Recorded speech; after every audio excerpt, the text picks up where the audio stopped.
Mengjesi të dashur shikues, po takohemi bashkë për të nisur edhe një ditë tjetër. Unë ju them Mengjesi këtu direkt nga studiot e Mengjesi në Tribune përmes kanalit Tribuna Channel. Çdo ditë po përcjellim tek ju historit interesante, të cilat tani më jeni mësuar që t'i shihni edhe në faqen tonë zyrtare në Facebook me po të njëjtin emër Mengjesi në Tribune, dhe njëkohësisht emisionet e plota dhe intervistat mund t'i përcjellni edhe në kanalin tonë në YouTube.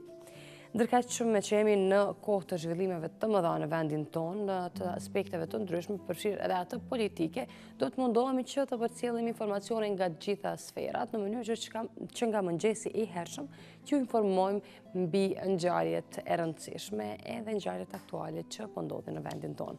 Por gjithsesi, janë prodhimet e Mengjesit në Tribune, nga stafi i palotshëm i programit tonë, që me cilat do të mundohemi të relaksojmë çdo mëngjes tuaj në çdo ditë pune. Mos harroni, jemi së bashku nga dita e hënë deri në ditën e premte, çdo ditë pune nga ora 7:15 deri në orën 9:15. Ndërkaq tani një përmbledhje të shkurtër ju përcjellim për të gjitha ato që do të mund të shihni në këtë mëngjes në Mengjesi në Tribune. Si të dukeni sot për natën e shtrigave, ju tregon studio Lily Flower.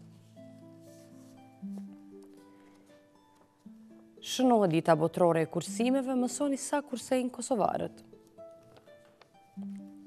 Rubrika Komuniko Letë sjell nga fëmijët një projekt që nuk e keni parë asnjëherë.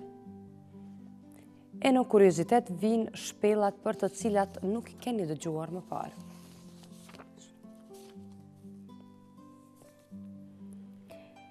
Shëndeti i mirë gjithsesi varet shumë nga ajo që konsumojmë në mëngjes. Nganjëherë kemi tendencë për shkak të ngutisë të ikim shujtës së mëngjesit, gjë që nuk preferohet në asnjë mënyrë. E në mënyrë që të përgatisim edhe të kemi ide në fakt se çka të përgatisim çdo mëngjes, një recetë të shpejtë e të lehtë që na mban me energji, për këtë mundohemi të përkujdesemi ne bashkë me mysafirët tanë e sponsorin tonë. Edhe sot kemi mysafir që na sill një recetë interesante, por këtë pjesë e mundson më së miri sponsori ynë Meridian Express.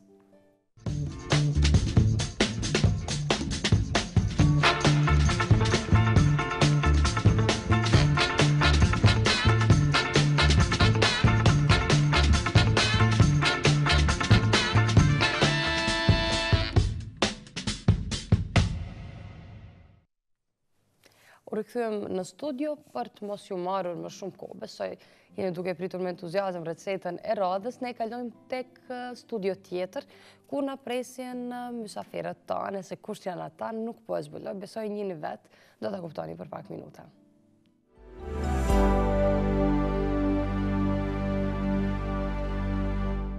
Mirëmëngjesi të gjithëve, mirëmëngjesi. Mirëmëngjesi Anita. Mirëmëngjesi Anita.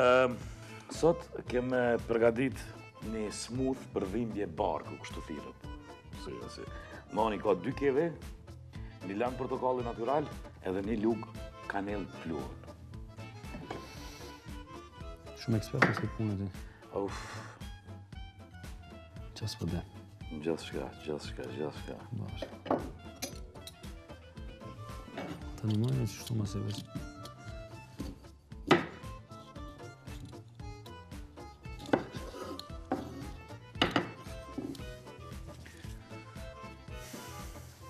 Kafe zban për të mëngjes, a? Bën më maqiru, edhe që t'keve ty, mos kështu që për si aratë. Edhe full pa lidi.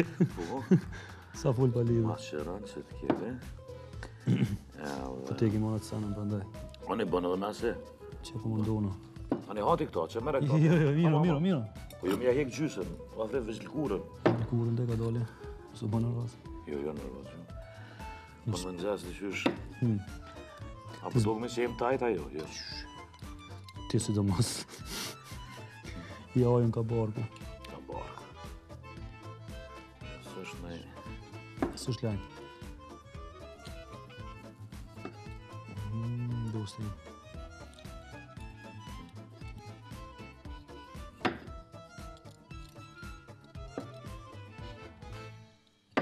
Nice.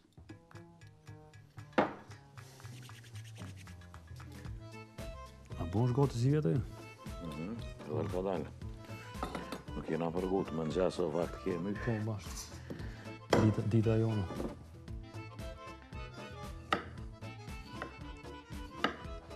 A po do një qitë direkt të, apo ju? A po do në direkt një qitë të? E, qa.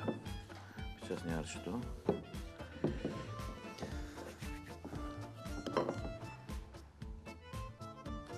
Dhe si këmë përgjë.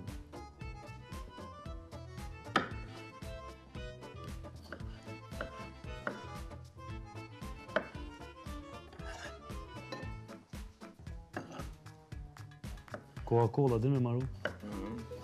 Okej. Unë edhe një 2 vetë, në botë e kjenë receptën në Coca-Colës. Qa në vota qëtë me gjitha? Po. Që po të një mëjë pak. Jepi. Dhe më thonë 2 keve i prej, ta? prej, mi coptojmë që është dush. Thoni, kanel pluhër, një lukë të mesme të qeqere, përse që është. Jo, sështë e vëlla mesme është këto.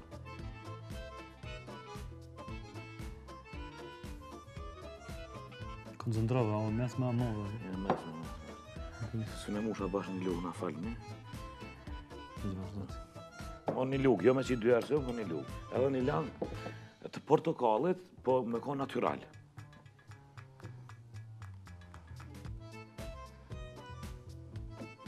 Dhe që ka që?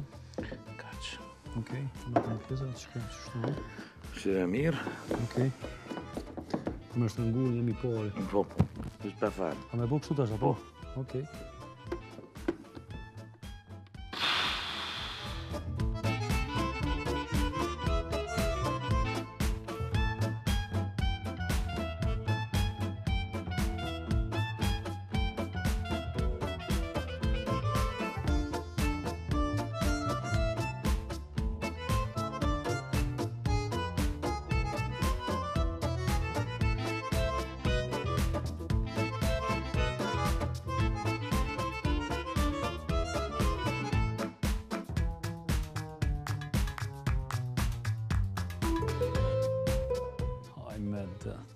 Ta kjo zhua.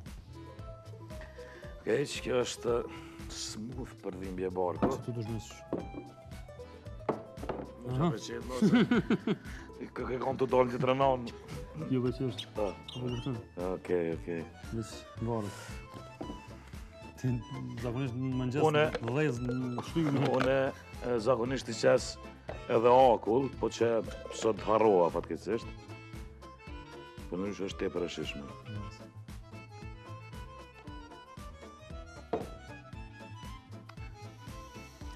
Bravo. Faleminderit. Faleminderit shumë.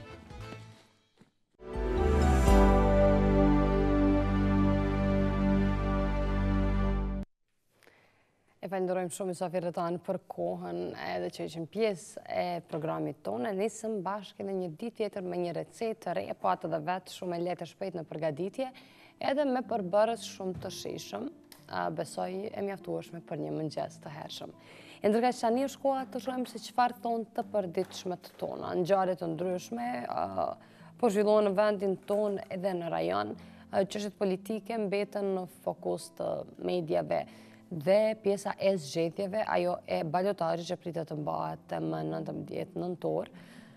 Dhe tani besoj kanë filluar përgatitjet edhe përgatitjet për pjesën tjetër të fushatës që do t'jetë edhe vendimtare në aspekta asaj se kush do të fitojë në komunat të cilat shkojnë në balotazh. Por vëmendja në Mengjesi në Tribunë asesi nuk mungon as në ngjarje të tjera që organizohen në vendin tonë e në tema interesante e të rëndësishme edhe në aspekte të tjera. Për këtë mundohemi që përcjellim informata përmes storieve, rubrikave e mysafirëve në studio.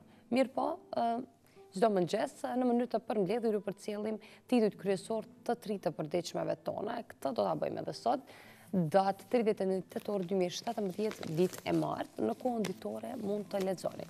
qeveria do të drejtohet kuvendit me raport për dialogun. Në Serbi nis dialogu për çështjen e Kosovës, qeveria në fazën e analizës së këtij procesi. Qeveria Haradinaj do të drejtohet deputetëve të kuvendit me një raport për dialogun Kosovë-Serbi, derisa është paralemruar riformatim, afatizim dhe përmbyllje e këtij procesi me normalizim të plotë të marrëdhënieve në mes të dy shteteve përmes njohjes reciproke. Deputeti Ilir Deda ka thënë se qeveria duhet të qartësojë rolin e vet në këtë proces pas përfshirjes së pa autorizuar të presidentit Thaçi dhe si dhe të tregoj pse nuk ka më ekip teknik. Ndërkohë, Serbia të hënë ka nisur dialogun e brendshëm për, siç është thënë, zgjidhjen e çështjes së Kosovës. Ky lajm vjen i plot në faqen e 4. Rëndësia e mbrojtjes dhe promovimit të drejtave të viktimave të krimit ishte tema e diskutimit të konferencën organizuar të hënën në shënimin e javës për të drejtat e viktimave të krimit. Kryeprokurori i shtetit Aleksandar Lumezi ka thënë se Kosova tashmë ka krijuar një legjislacion bashkëkohor dhe për dallim me vendet e rajonit ka krijuar dhe bazën ligjore për kompensimin dhe trajtimin e viktimave të krimit. Qeveria pas strategji dalse për demarkacionin pas mohimit të malit të zi për rinegocim. Është lajmi që vjen i plot në faqen 2 e në faqen 3, presidentit Thaçi i dështojnë iniciativat. Orka në konkursin për avancime 74 profesor nuk i plotësuan kriteret, është lajmi që mund të lexoni më njëherë në faqen vjuese në atë 4 e në faqen 6, Spanja vendos kontroll të plot në Katalonjë, partitë pro pavarësi pranon zgjedhjet. Kthehen në rishikim të buxhetit i mjetet për autostradën e Gjilanit për sigurimet shëndetësore. Komisioni për Buxhet dhe Financa shqyrtoi amandamentet për rishikim të buxhetit. Ky lajm vjen i plot në faqen e 2 dhe në faqen 33 për këtë të martë në kohën ditore mund të lexoni MKRS-ja për 200.000 euro rrezikon ta kthejë në dështim fushatën historike të Kosovës. Në të përditshëm zëri, demarkacioni çështje e mbyllur për malin e zi, lajm ky që e gjeni në faqen 2 e në faqen 4, plani i opozitës për rrezimin e qeverisë. Izolohen Haradinaj dhe Veseli është lajmi tjetër që e gjeni në faqen 5, ku thotë se gjatë 2 muajve presi janë formuar institucione qendrore, kryeministri Ramush Haradinaj dhe kryeparlamentari Kadri Veseli kanë realizuar vetëm nga një vizitë jashtë shtetit. I pari ka vizituar Shqipërinë, kurse i dyti Hungarinë. Konkurenca heton tenderin për furnizim me tableta imatinib, është lajmi tjetër që vjen i plot në faqen e 8. Në faqen 6, specialistët dhe specializantët me muaj pa paga. Do t'i mbrojmë prodhuesit vendor, flet për epokën e re ministri i tregtisë dhe industrisë Bajram Hasani, e këtë lajm e gjeni në faqen 4 dhe 5. Në faqen 5, Pacolli, demarkacioni nuk ka mundësi të rinegociohet. Luna Çeku vlerësohet për rolin konstruktiv ndaj Kosovës, është lajmi tjetër që në epokën e re e gjeni në faqen 2, përderisa në faqen 16-17 mund të lexoni aporia e epistemologjisë dhe sfidat problemzgjidhse, ku flet për epokën e re profesor Hajdin Abazi. Kemi dhe lajmet kryesore nga ekonomia, për cilën për kujdesat epoka e re. Kryeministri Haradinaj do të jemi afër prodhuesve, lajm ky që vjen në faqen e 9 e në faqen 8 bie numri i ndërmarrjeve të reja për 610 sosh. Të dashur shikues, ishin këto disa nga titujt kryesorë në mënyrë të përmbledhur, mirë po është edhe gazeta tribuna.com në vazhdimsi në dispozicionin tuaj dhe që ju informon për ngjarjet më të fundit.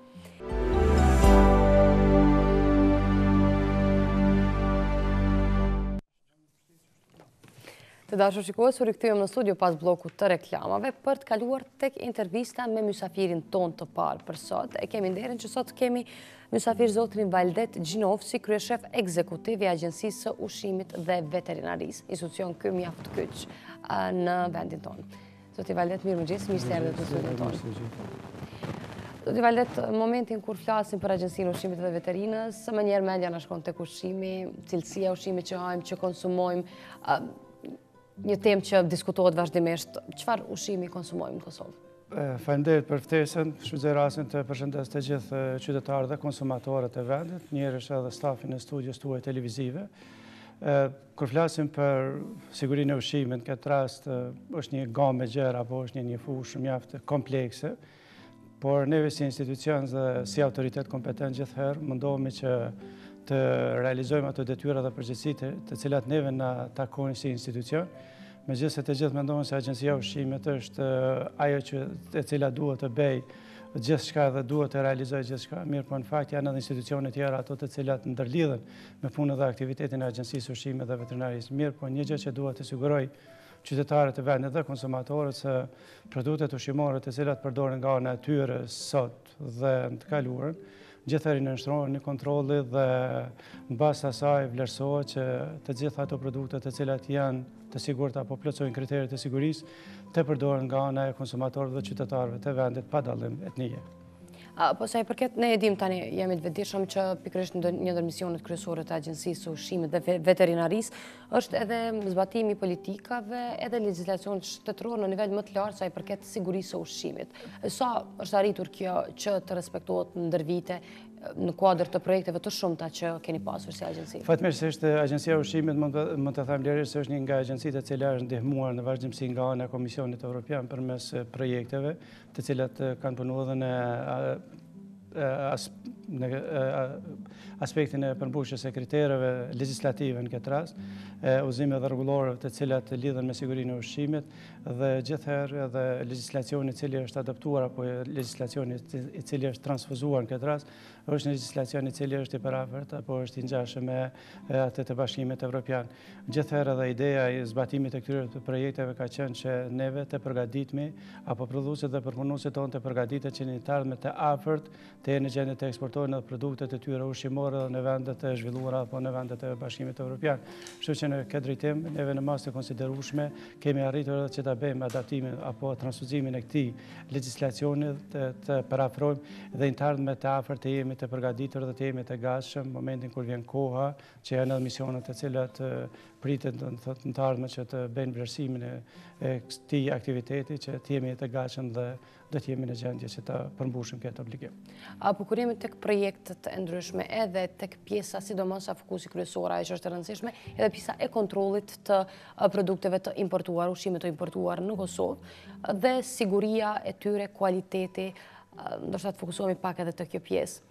Se përket prap duhet të ndërlidhen me projektet e cilat janë duke u zbatuar, të cilat janë duke u zbatuar, mirë po do të zbatohen në të ardhmen që janë projekte mjaft e rëndësishme dhe që janë projekte milionshë nga ana e Komisionit Evropian këtë rast që ofrohen fal bashkëpunimit të mirë të agjencisë me mekanizma ndërkombëtar të cilat lidhen me sigurinë e ushqimit. Në kuadër saj edhe ekspertiza dhe përvoja e cila na është ofruar, neve si institucion dhe si agjenci në kuadër saj kemi ngritur edhe në nivelin edhe profesional, edhe institucional, por mbi të gjitha kemi arritur të evidentojmë edhe ato pika në të cilat duhet fokusohemi sa përket importit të produkte apo kontrollit të produkteve ushqimore të cilat importohen. Dhe në kuadër kësaj duhet të them që të gjitha produktet ushqimore të cilat importohen sot në Kosovë janë produkte të cilat vijnë nga vendet e Bashkimit Evropian, janë produkte të cilat i plotësojnë kushtet dhe kriteret e sigurisë dhe në kuadër kësaj edhe lejohet të importohen. Kuptohet ato të cilat nuk i plotësojnë kriteret e sigurisë, nuk lejohet të importohen, çka dhe vetë mediat janë dëshmitar të raste për shembull kur ka ndodhur që është bërë edhe azhësimi i produkteve të ndryshme ushqimore në të gjitha vendet apo të gjitha zonat edhe aty kur ka ndodhur sidomos në momentin e hyrjes në vendin tonë. Pjesë e rëndësishme dhe fokus kryesor i agjencisë ka qenë edhe konsumatori, që në fakt është ajo pjesa kryesore e zinxhirit në këtë drejtim.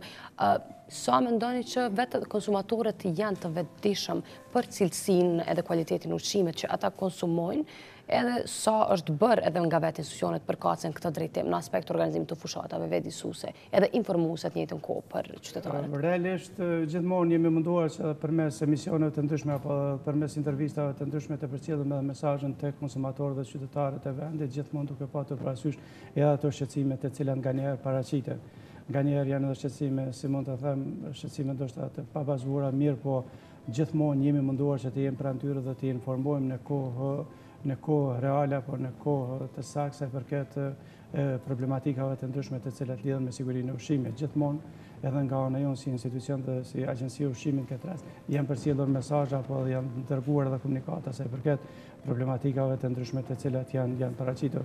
Mirë për në kuadrë kësaj, neve edhe me organizatat të ndryshme këtë rast, edhe me USAID-in, në veçanti me USAID-in cili kanë mbështetur për shkak projektin për përdorimin e produkteve të ndryshme ushqimore në këtë rast, veçanti për shkak të produktet e qumshit, kemi arritur që të bëjmë një sensibilizim të opinionit dhe të konsumatorëve për përdorimin të qumshit apo të qumshit vendor në këtë rast që mund ta quajmë dhe për herë të parë mund të them që këtë vit nuk kemi pasur një problematike e cila na është përcjellur vite më herët, domethënë formë të shqetësimeve të ndryshme të cilat janë përcjellur qoftë nga ana e farmerëve apo qoftë nga ana e prodhuesve apo përpunuesve të ndryshëm. Kështu që duhet të përmend që në kuadër të bashkëpunimit të ndërsjellë edhe me organizatat apo me mekanizmat të cilët e kanë mbështetur Agjencinë e Ushqimit në vite me radhë, mirë po Kosovën në përgjithësi, kemi arritur që të ngrisim edhe nivelin e vedijes së konsumatorëve për përdorimin të produkteve ushqimore, në këtë rast të qumshit, por edhe të produkteve tjera vendore, të cilat lirisht mund të them që janë produkte të cilat janë të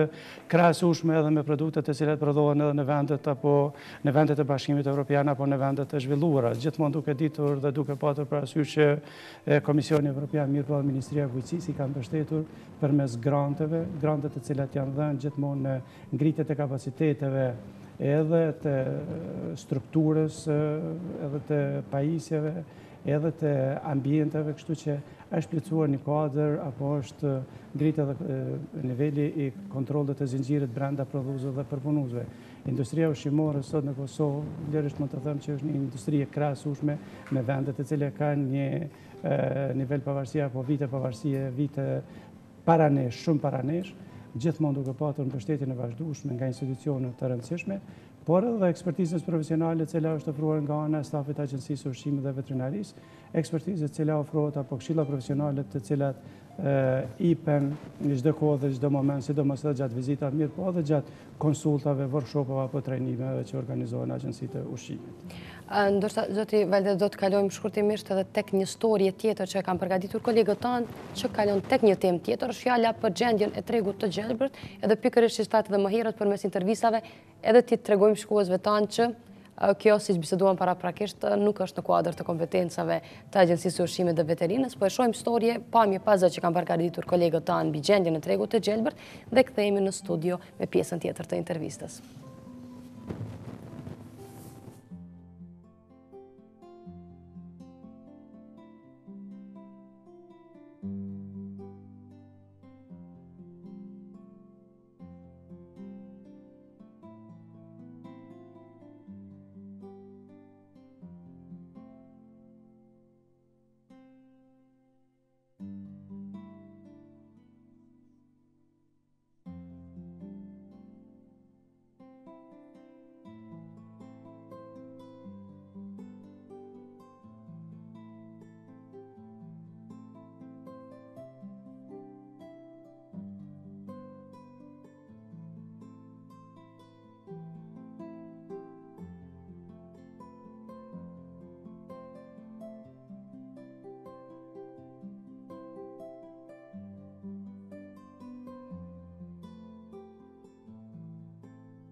Të dashur shikues, jemi me zotin Valdet Gjinovsi, kryeshef ekzekutiv i Agjencisë së Ushqimit dhe Veterinarisë.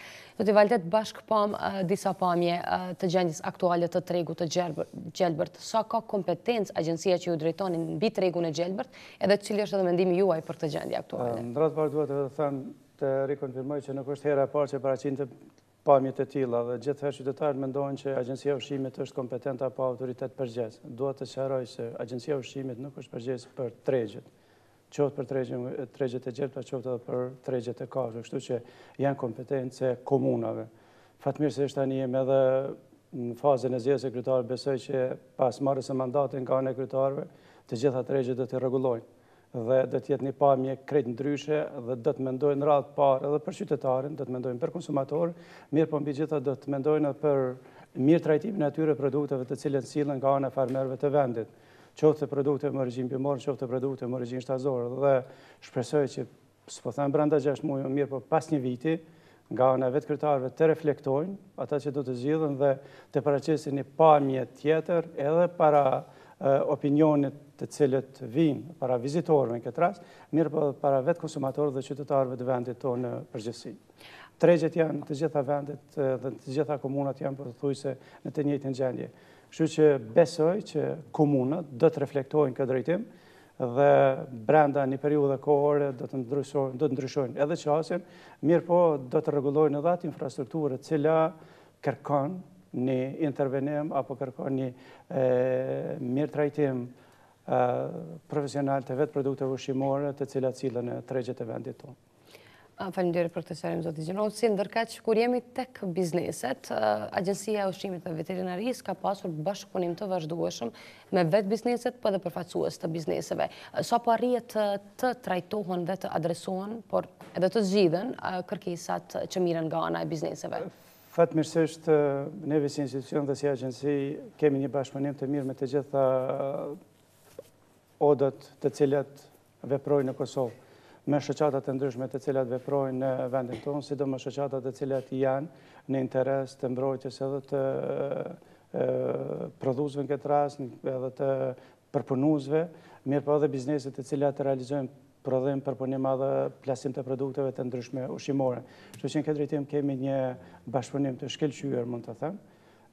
Jemi transparent me gjitha ata të cilët edhe kërkojnë informacion apo kërkojnë edhe këshilla qoftë profesionale apo edhe këshilla tjera të cilët janë të nevojshme jo vetëm për bizneset, mirë po në kuadër kësaj janë të rëndësishme edhe për institucionet me të cilat neve bashkë ndojmë aktivitetet dhe në kuadër kësaj shpërshërmban edhe organizime, takime apo edhe tryeza, mirë po gjithherë Agjencia e Ushqimit aty ku e vlerëson është prezent dhe përcjell mesazhin bashkëpunimit, koordinimit dhe mbi të gjitha afirmimit apo mbështetje dhe konfirmimit përdorimit të produkteve të ndryshme të cilat prodhohen në vendin tonë. Kështu që me të gjitha operatorët e biznesit është një koordinim sa i përket lehtësimit të procedurave, thjeshtësimit të procedurave, largimit të atyre burokracive të panevojshme dhe të paarsyeshme të cilat shpeshherë mund të jenë edhe si pengesa për komunitetin e biznesit në përgjithësi. Kështu që në kuadër të kësaj është një bashkëpunim i shkëlqyeshëm. E thatë më herët që Agjencia e Ushqimit dhe Veterinarës me kapacitetet që ka, mund të jetë edhe konkurrente e disa prej agjensive si motër në vendet e zhvilluara evropiane. Mund të themi të njëjtën edhe për aspektin infrastrukturor, sa ka infrastrukturë të përshtatshme dhe pajisje të përshtatshme Agjencia e Veterinarës dhe Ushqimit në Kosovë? Fatmirësisht, Agjencia e Ushqimit është mbështetur edhe nga qeveria e Kosovës, mirë po mbështetjen të cilën e ka pas nga ana e projekteve të Komisionit Evropian. Mund të themi që jemi të përgatitur dhe jemi të pajisur qoftë edhe me pajisje, qoftë edhe me laborator, qoftë edhe me kuadër profesional dhe me gjithë infrastrukturën sa i përket mande edhe vetë infrastrukturës fizike sa i përket qëndrimit dhe akomodimit. Kështu që jemi tani mos na vjen për më lëvdu për vetvete, mirë po mund të themi që jemi një shembull i mirë edhe për vendet e rajonit dhe me gjerë. Dhe kjo është arritur gjithherë fal bashkëpunimit edhe me ekspertë ndërkombëtar të cilët në vazhdimsi e kanë mbështetur Agjencinë e Ushqimit dhe Veterinarisë në të gjitha fushat, edhe në fushën e sigurisë së ushqimit, edhe në fushën e mbrojtjes dhe shëndetit të kafshëve, edhe në fushën e IT-së gjitha këtu, kështu që në të ardhmen të afërt, neve mirë jemi, mirë po do t'jemi edhe më mirë sa i përket edhe përmirësimit apo ofrimit të shërbimeve, qoftë për farmerë, qoftë për operatorët e biznesit, apo edhe për palët e ndryshme të interesit. Dua të përmendi vetëm një fat për shembull që fal kësaj mbështetja apo këtij koordinimi, mirë po edhe projektet të cilat e kanë mbështetur Agjencinë e Ushqimit, sot arrihet që fermerëve në cilën do zonë të Kosovës, ata të cilët janë prodhues të qumshit, t'ju dërgohen rezultate mbi analizat të qumshit në formë elektronike përmes SMS-ve në telefonat e tyre celular. Kështu që është një arritur që edhe vendet e rajonit nuk e kanë. Mandej, të ardhmen të afërt, projektet të cilat do të zhvillohen në agjenci, sidomos në infrastrukturën e IT-s në këtë rast, do të jenë lehtësues edhe për operatorët e biznesit, për komunitetin e biznesit, mirë po edhe vetë për agjencinë si institucioni kontrollit të sigurisë ushqimore.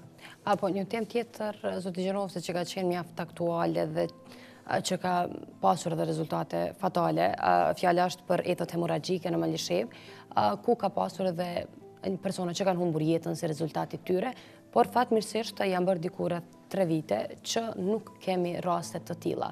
Si është arritur të menaxhohet kjo, edhe a ka rrezik që një sëmundje e tillë të rikthehet?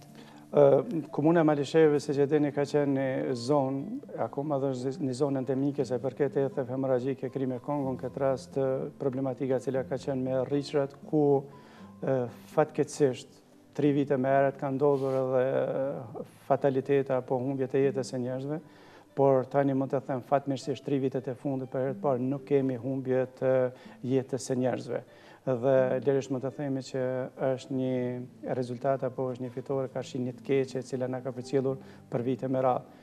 Tëra kjo është arritur fal në koordinimi, mirë po edhe nga ana mbështetjes së qeverisë me mjete financiare dhe fal realizimit të punës dhe aktivitetin nga ana Agjencisë së Ushqimit, ku është arritur që të bëhet repelimi i kazhve të gjitha fermat e komunës së Malishevës, një pjesë të fshatrave të komunës së Suarekës, komunën e Ravecit këtë vit komplet, dhe një pjesë të fshatrave të komunës së Klinit. Dhe për herë të parë të 3 vitet e fundit, nuk kemi humbje të jetës e njerëzve dhe është një fitore ka shi kësaj betejë e cila ka përcjellur për vite me radhë, sidomos komunën e Malishevës. Dhe fatmirësisht neve edhe për vitet 2018, 19 dhe 20, prapë është buxheti ndarë dhe do të vazhdojmë zhvillimi e këtij aktiviteti. Mirë po ka qenë edhe një mbështetje dhe koordinim edhe me farmerët dhe qytetarët e komunës së Malishevës, fshatarët e komunës së Malishevës, dhe gjithçka ka shkuar ashtu siç është planifikuar sipas dinamikës dhe planit të paraparë dhe është kryer me sukses. Një problematik tjetër që do ka shkaktuar humbje të mëdha edhe vetë fermerëve, që posa i përmendet, është edhe çështja e sëmundjes gungore të lëkurës së kafshëve.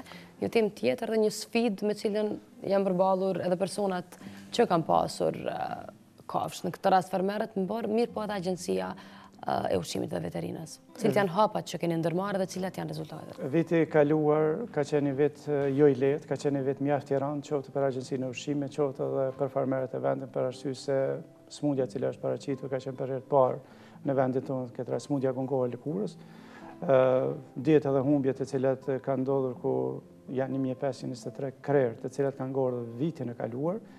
Fatmirësisht, fal intervenimit me kohë në vitin 2018 tani, nuk kemi asnjë humbje të jetës, asnjë humbje të gjedhëve apo të kazhve, dhe fatmirësisht është arritur që situata si e tillë të menaxhohet me kujdes, falë edhe intervenimit me kohë nga ana e Komisionit Evropian me sjelljen e vaksinave për vaksinimin e kazhve, dhe është arritur që smundja si e tillë të menaxhohet në nivelin profesional në të gjithë vendin, përfshirë të gjitha komunat e Kosovës, edhe pjesën e Veriut, dhe tani kemi një pasqyrë ndryshe, smundja nuk është prezente, farmerët janë më të lumtur me këtë, dhe ajo që duhet të them që edhe për vitin e ardhshëm do të jemi të përgatitur që ta menaxhojmë ashtu sipas rekomandimeve të Komisionit Evropian, që smundja si e tillë duhet që 3 vite me radhë të trajtohet dhe vaksinimi i kazhëve të realizohet. Jemi në minutat e fundit të bisedës tonë, do doja të dija nëse keni ndonjë bashkëpunim edhe me agjencitë e linjës, të themi, në vendet e rajonit, në çështjen të përbashkët, apo pse edhe në organizimin e ngjarjeve të ndryshme, informuese edhe që rezultojnë me ndonjë bashkëpunim të mundshëm. Me të gjitha vendet e rajonit zakonisht mbahen edhe takimet në nivelit regional, këtë rast edhe me autoritetin e Shqipërisë, edhe me autoritetet e vendeve për rreth dhe janë edhe ato takimet e cilat nganjëherë vetë Komisioni Evropian i organizon sa i përket eventeve apo ngjarjeve të ndryshme, kështu që kemi koordinim apo kemi edhe bashkëpunim në baza, në disa nga to edhe në baza ditore, mirë po tjera në baza javore mujore sa i përket shkëmbimit të informacioneve të ndryshme të cilat lidhen qoftë me fushën e sigurisë ushqimore apo qoftë me fushën e shëndetit të kafshëve. Zoti Gjenovsi, ishte kënaqësi t'ju kemi sot në studio. Faleminderit që pranuat ftesën. Faleminderit për ftesën dhe punë mbarë. Faleminderit shumë. Të dashur shikues, ishte me zotin Valdet Gjenovsi, kryeshef ekzekutiv e Agjencisë së Ushqimit dhe Veterinarisë. Informacione të shumta keni mundur të merrni përmes intervistës tonë, të cilën mund ta gjeni të plot edhe në kanalin ton zyrtar në YouTube dhe faqen tonë në Facebook, duke kërkuar Mengjesi në Tribunë.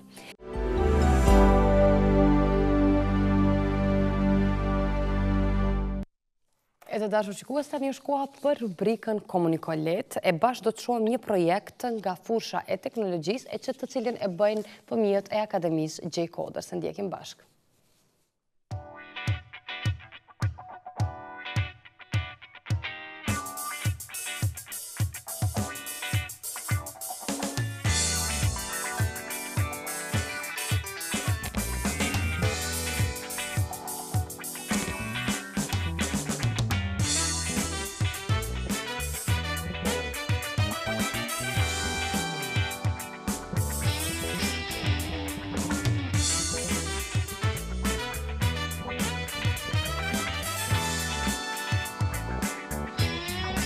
Përshëndetje, unë që me Nesë Hamza, jam nga Akademia J Coder në Mitroviz, sot do të prezentoj një projektimin e cili quhet Makina.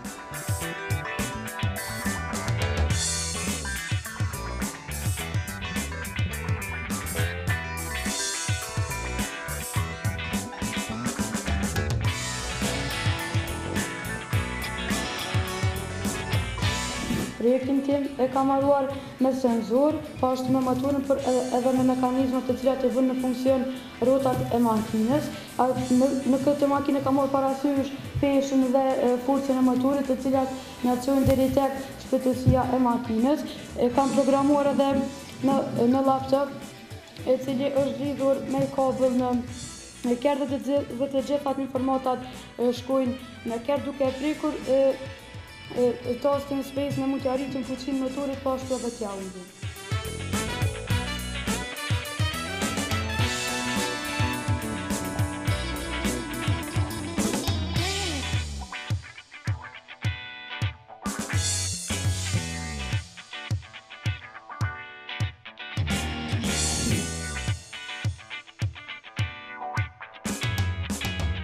Projektin pashtu e kam përpunuar nga senzori lëvizit të cilat i dallon volt të cilat i afrohen. Si që i afrohet dora ofër makinës, atëherë makina do të ndaloj dhe motori pashtu ndaloj. Unë e motorit mund t'ja rrëspejsin prej 10 deri 100, tani fjallës e 10 dhe shikoj se si të ja qesh dorën. Kjo përsëri do të ndaloj në vend, pashtu e kam programuar edhe për mbrapa edhe për para.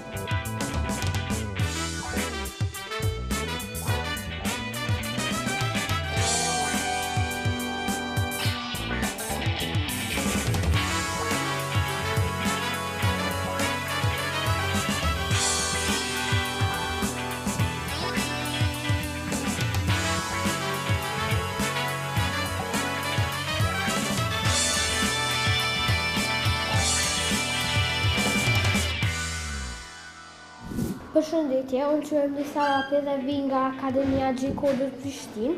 Sot për rubrikën Komuniko Let, kam ju tregu një projekt temë.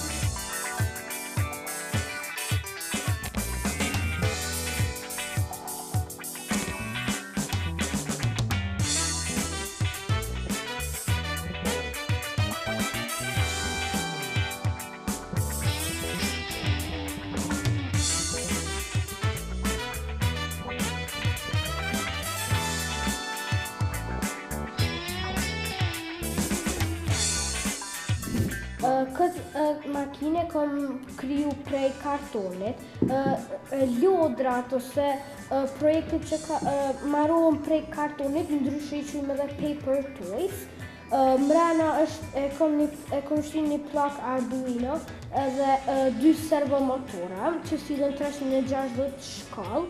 Edhe këtu e kom programu që kër e shtypim shigjetën nalt me shku për para dhe kër e shtypim shigjetën poshtë me shku mrapa. Nuk kukon në qatë shtirë me ndotu se më kam ndimu qajve.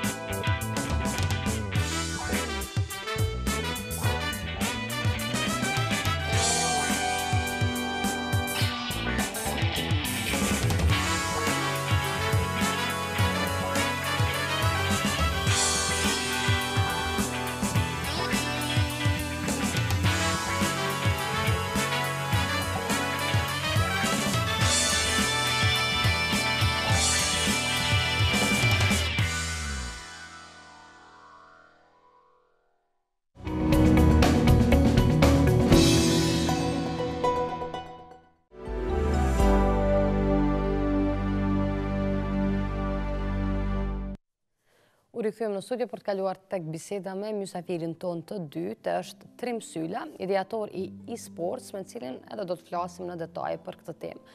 Disa nga një munden edhe të mos kenë informata të mjaftueshme. Unë po sa mora vesh që gjithë stafi, pjesa e kamermanëve janë shumë të entuziazmuar për këtë pjesën e e-sports, edhe pse jo Trim edhe unë mësu informata të reja për këtë fushë që ndoshta se më ka rrasi me ndëgju ma herët. Mengjesi edhe mirë se erdhën në studion tonë. Ju faleminderit, Anita, besoj që do merrni informata dhe duhura gjatë kësaj interviste. Mu personalisht po më interesën e besoj edhe pjesës më të madhe që kuzve tonë, çka konkretisht do me thonë e-sports edhe çka përfshin kështu në përgjithësi? E-sports do me thonë janë sportet elektronike, duke përfshirë këtu edhe pro gaming, gamingu profesional, dhe këtu marrin pjesë lojtarët, të cilët tentojnë të krijojnë ekipe të ndryshme, të lojrave të ndryshme, të cilat hynë në sektorin e e-sportsit, siç janë League of Legends, Dota 2, Counter-Strike Global Offensive dhe shumë të tjera. E për këtë Dota 2 kam dëgju ma tepër, kam dëgju të përmendet si emër, jo që kam ndonjë ide se çfarë loje është. Për Counter-Strike besoj që e dim gjithë. Prej fëmijës tonë ka qenë në trend kjo lojë, po sa i përket dy lojëve tjera, Dota 2 edhe një tjetër e përmendet. League of Legends. League of Legends. Po besoj për Dota 2 ke dëgjuar pasi që Dota 2 për momentin është loja e cila është më fitimprurse dhe e ka një prize pool, domethënë çmimi e përfituesin e garës është dikun 20 milion, më duket, saktësisht.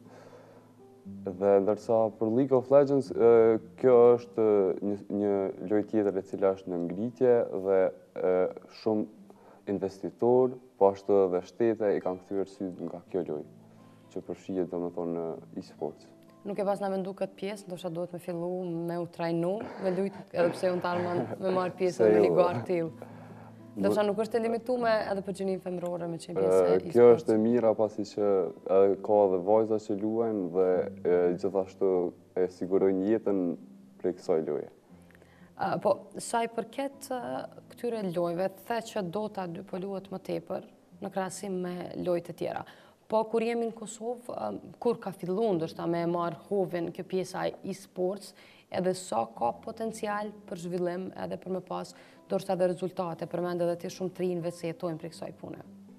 E-sports do të thotë është përqendruar këto 5 vitet e fundit, por ka lojtarë që luajnë gati që 10 vite, do të thotë ka pas lojra edhe më parë që janë konsideruar si MOBA, do të thotë multiplayer, që luajnë nga më shumë se një lojtar, dhe besoj që shumë prej tyre e kanë kthyer si më shumë se një addiction, por nga ajo edhe mund të fitojnë, pasi që kjo lojë kërkon shumë stërvitje dhe kërkon gjithashtu shkatësi mendore edhe të ketë shkatësi edhe trupore, pasi që kam dëgjuar se këto lojra hynë në rangun e njëjtë edhe me shahun, sepse shahu është një sport i cili në të cilin përdoren edhe shkatësit mendore, po ashtu trupore.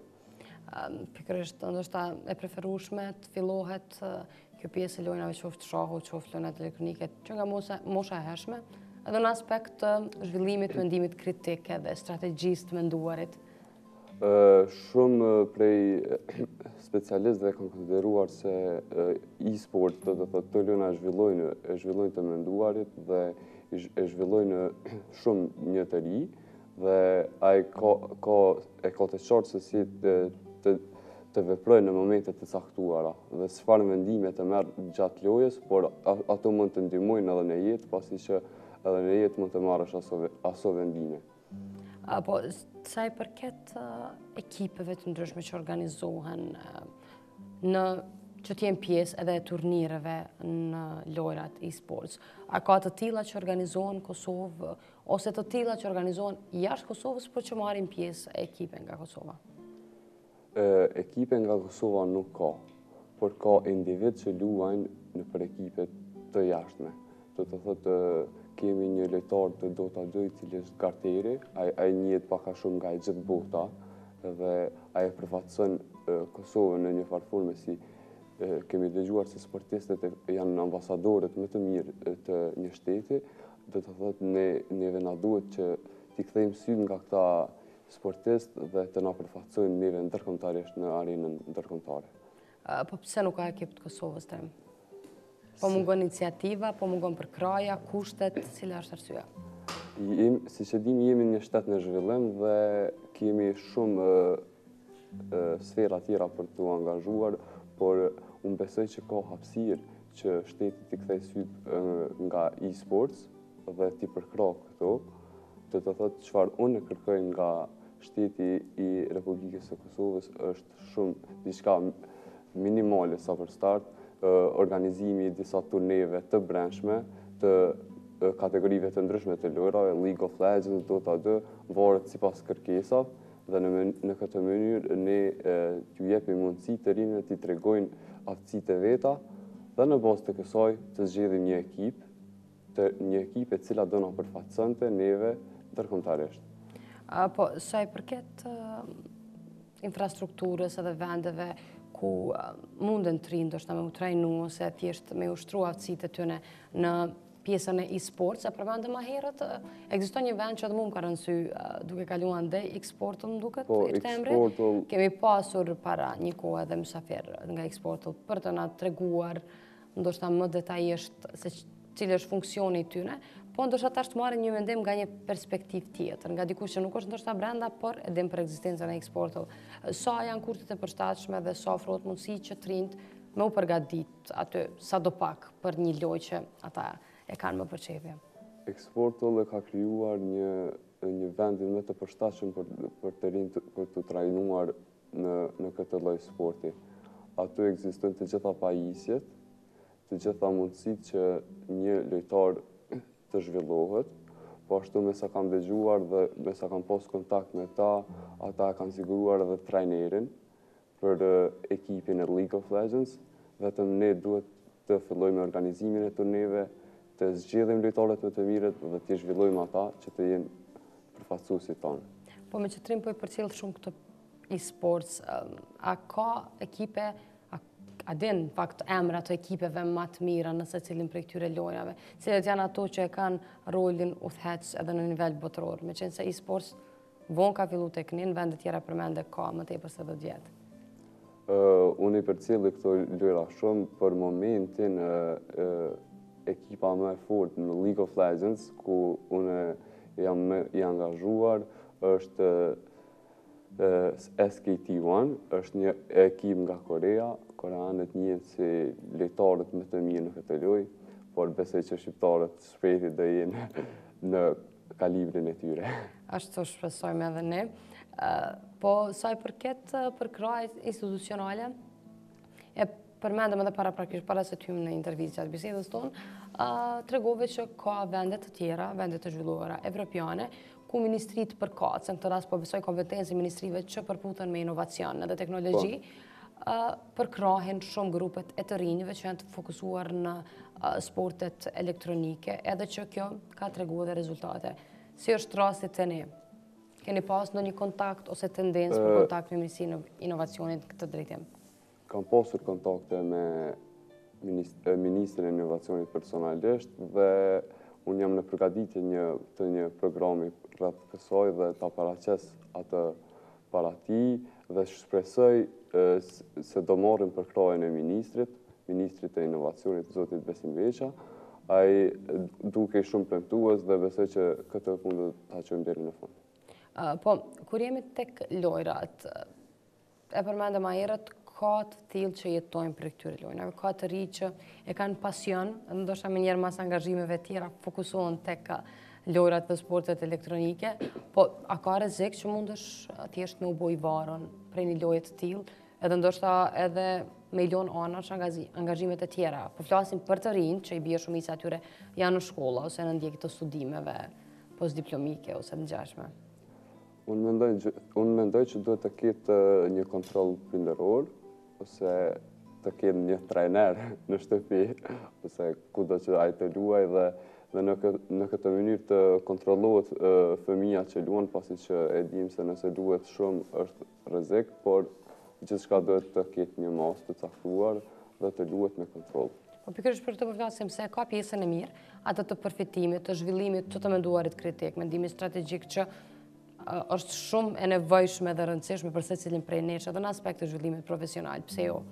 Mirë po, edhe pjesën tjetër, ata të errët nëse mund ta quaj, rreziku i kam të qartë, vetëm duhet të ketë kontroll dhe të luhet me kontroll, pas çdo loje të ketë pushim dhe ko pas kohë të fokusohet edhe me gjëra tjera të jetës, sepse jeta ka shumë hapësirë. Po, sa të rinjt janë të interesuar në Kosovë? Besoj që e ke shoqërinë që edhe ata duhet jenë fokusuar te e-sports. Sa ata kanë interesim edhe sa te sheh me potencial? Të rinjt kanë shumë interesim dhe shpenzojnë shumë kohë në këto lojra. Është një lloj konkurrence mes vete dhe besoj që këtë konkurrencë ne duhet ta shndrojmë në diçka më profesionale, pasi që këta, kur marrin përkrajen e institucioneve, siç është në rastin e fundit të shtetit e Filipineve, ata e kanë planuar e-sportsin si një sport në ngritje dhe ata lojtarët të cilët hynë në kontratë me shtetin, ata marrin titullin e atletëve profesional. Atë tentojmë ta bëjmë edhe ne në një të ardhmen të afërt. Apo, a ke pas rastin me pas kontakt me ndonjë ekip të e-games, lojrave elektronike, që është në vendet fqinje, në ndonjë në vendeve të rajonit, ose edhe më gjerë, ndonjë tendencë për bashkëpunim ose diçka të ngjashme, edhe pse jo edhe me marr praktikat më të mira atyne, që është diçka e tillë mundet me u zhvillu mirë edhe shpejt. Fatkeqësisht unë nuk kam pas rastin të kem kontakt me ndonjë ekip, por besoj që së shpejti do kemi kontakt me ndonjë ekip të Kosovës, e cila do formohet së shpejti, besoj me organizimin e këtyre turneve. Mendohet me u fokusu në gjithë Kosovën? Po, besoj që Se zakonisht fokusi mbetet për shumë çështje në kryeqytet, mirë po të rinj me potencial edhe interesim, besoj që ka. Kur ka organizim nga shteti dhe ajo besoj që do të zhvillohet në kryeqytet, pasi që është më e lehtë që të gjithë të vinë dhe besoj që do të ketë pjesëmarrje nga gjithë Kosova.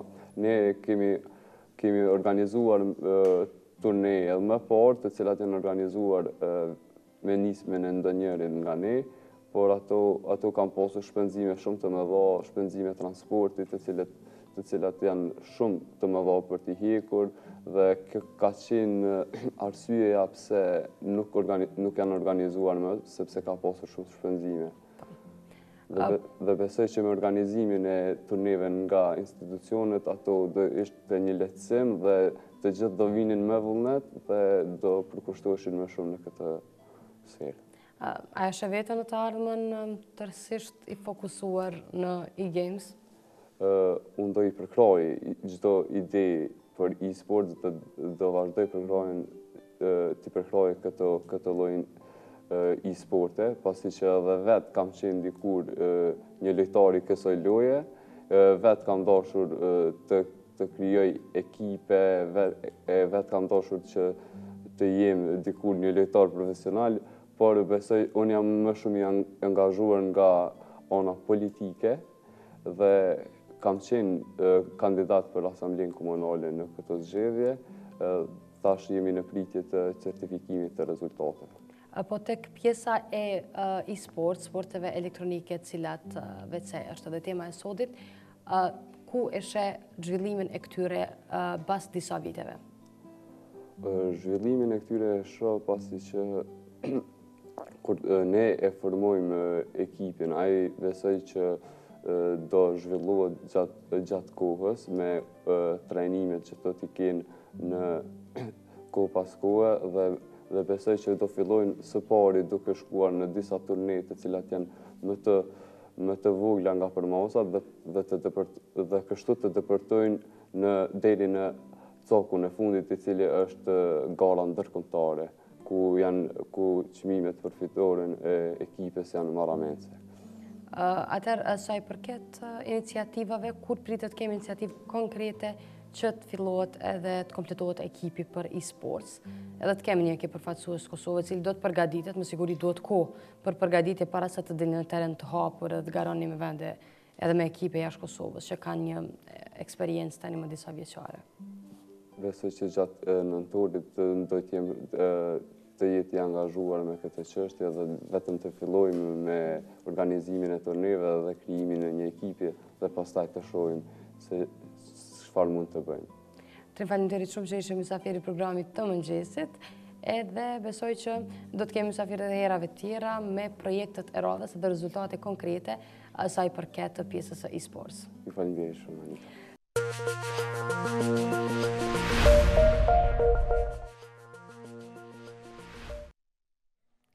Të dashur shikues, kështu po e përfundojmë edhe programin e mëngjesit për këtë të marrë, për të lënë takimin ton të radhës ditën e nesërme, me mysafir të rinë, tema të reja interesante, për më tepër edhe rubrika e kuriozitete dhe storie të përgatitura ekskluzivisht nga stafi i mëngjesit në Tribun.